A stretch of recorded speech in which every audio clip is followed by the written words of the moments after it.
നമസ്കാരം. ഇന്ത്യക്ക് വേണ്ടി സ്വന്തം നാട്ടിൽ കളിക്കുകയെന്ന മോഹം പൂവണിഞ്ഞെങ്കിലും അത് അവിസ്മരണീയമാക്കി മാറ്റാൻ മലയാളികളുടെ എല്ലാം പ്രിയപ്പെട്ട താരമായ സഞ്ജു സാംസണിന് കഴിഞ്ഞില്ല എന്ന ഒറ്റ വാക്കിൽ പറയാൻ സാധിക്കും. മുൻ മത്സരങ്ങളിലേതുപോലെ തന്നെ ഈ കളിയിലും ഫോമിലല്ലാതെയാണ് അദ്ദേഹത്തെ കാണപ്പെട്ടത് എന്നതാണ് ശരിക്കും പറഞ്ഞാലുള്ള കാര്യം. വെറും 6 റൺസ് മാത്രമാണ് അദ്ദേഹത്തിന് നേടാനായത്. പരമ്പരയിൽ 5ാം തവണയും പവർ പ്ലേയിൽ തന്നെ സഞ്ജുവിന് വിക്കറ്റ് നഷ്ടമായി. ഇത്തവണ ലോക്കി ഫെർഗൂസനാണ് അദ്ദേഹത്തിനെ മടക്കി അയച്ചത്. അദ്ദേഹം ഫോമിലേക്ക് മടങ്ങിയെത്തി വലിയൊരു ഇന്നിംഗ്സ് കളിക്കുന്നത് കാണാനെത്തിയ മലയാളി ആരാധകർ മുഴുവൻ സ്തബ്ധരായി നോക്കി നിൽക്കുന്ന ഒരു നിമിഷം കൂടിയായിരുന്നു അതെന്ന് നമുക്ക് പറയാൻ സാധിക്കും. മത്സരം കാര്യവട്ടം ഗ്രീൻഫീൽഡ് സ്റ്റേഡിയത്തിലാണ് നടന്നത്. തന്നെ സഞ്ജുവിന്റെ കുടുംബാംഗങ്ങളും മത്സരം കാണാൻ ഇവിടെ ഉണ്ടായിരുന്നു. അദ്ദേഹത്തിന്റെ പ്രിയ പത്നി ചാരുലതയും ഇക്കൂട്ടത്തിലുണ്ടായിരുന്നു. എല്ലാ ക്യാമറ കണ്ണുകളും ചാരുലതയിലേക്കാണ് നീക്കിയത്. ക്യാമറ കണ്ണുകൾ മാത്രമല്ല, ആരാധകരും അങ്ങോട്ട് തന്നെയായിരുന്നു. ബാറ്റിങ്ങിനായി സഞ്ജു ക്രീസിലെത്തിയപ്പോൾ ചാരുലതയുടെ ദൃശ്യങ്ങൾ ഇപ്പോൾ സോഷ്യൽ മീഡിയയിൽ വൈറലാകുന്നുണ്ട് എന്ന് കാണാം. സാധാരണയായി ഇന്ത്യൻ ടീമിന്റെ മത്സരവേദികൾ സഞ്ജു സാംസന്റെ പ്രകടനം കാണുന്നതിനായി ചാരുലത എത്താറേയില്ല. പക്ഷെ ഇത്തവണ പ്രിയതമൻ സ്വന്തം നാട്ടിലെത്തിയത് കൊണ്ടായിരിക്കാം ഒരുപക്ഷെ ചാരുലത അവിടെ എത്തിയിട്ടുണ്ടാവുക. അതും കരിയറിലെ ഏറ്റവും പ്രധാനപ്പെട്ട മത്സരങ്ങൾ കളിക്കാൻ ഇറങ്ങുമ്പോൾ പിന്തുണയുമായി പ്രാർത്ഥനകളുമായി അവരുണ്ടായിരുന്നു.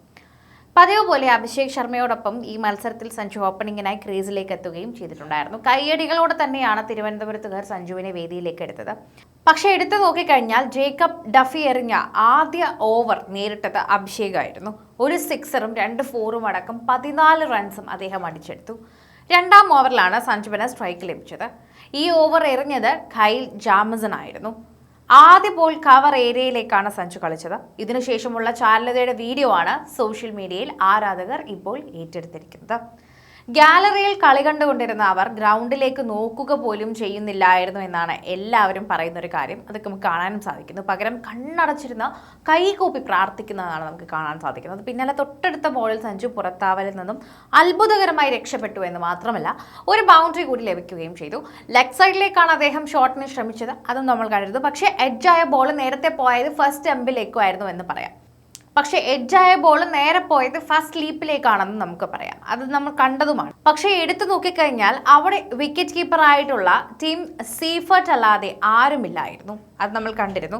ഇതോടെ ബോൾ നേരെ ബൗണ്ടറിയിൽ എത്തുകയും ചെയ്തിരുന്നു. പക്ഷെ ചാരുലതയുടെ മനസ്സുരുകിയുള്ള പ്രാർത്ഥനയും സഞ്ജുവിനെ അധികം നേരം ക്രീസിൽ നിർത്തിയില്ല, അല്ലെങ്കിൽ സഞ്ജുവിന് നിൽക്കാൻ സാധിച്ചില്ല എന്നതാണ് നമ്മൾ ഇതിൽ കാണുന്ന ഒരു കാര്യം. അത്രയും അധികം പ്രാർത്ഥനയോടെ ആരാധകരും കൂടെ ഉണ്ടായിരുന്നു. തൊട്ടടുത്ത ഓവറിലെ 5ാമത്തെ ബോളിൽ അദ്ദേഹം പുറത്താവുകയും ചെയ്തു. ലോക്കി ഫെർഗൂസ് എറിഞ്ഞ ഓവറിലാണ് 5ാമത്തെ ബോളിലായിരുന്നു ഇത് സംഭവിച്ചത്. സഞ്ജു ഒരു ഡ്രൈവിനെ തുനിഞ്ഞെങ്കിലും എഡ്ജായ ബോള് നേരെ ഡീപ് ബാക്ക് വേർഡ് പോയിന്ററിൽ ബെവൻ ജേക്കബ്സിന്റെ കൈകളിൽ അവസാനിക്കുകയായിരുന്നു. സഞ്ജുവിന്റെ ഭാവിയെക്കുറിച്ചുള്ള ചോദ്യം തന്നെയാണ് ഇപ്പോൾ ഏറ്റവും കൂടുതൽ നിലനിൽക്കുന്നത്. സഞ്ജുവിന് എന്താണ് സംഭവിക്കാൻ പോകുന്നതെന്ന് എല്ലാവരും ഇനി നോക്കിയിരിക്കുക തന്നെയാണ് എന്ന് പറയാം. ടൂർണമെന്റിൽ ഇന്ത്യ അദ്ദേഹത്തിന് കളിക്കാൻ അവസരം ലഭിക്കുമോ എന്നതും വളരെയധികം സംശയകരമായ കാര്യമാണ്.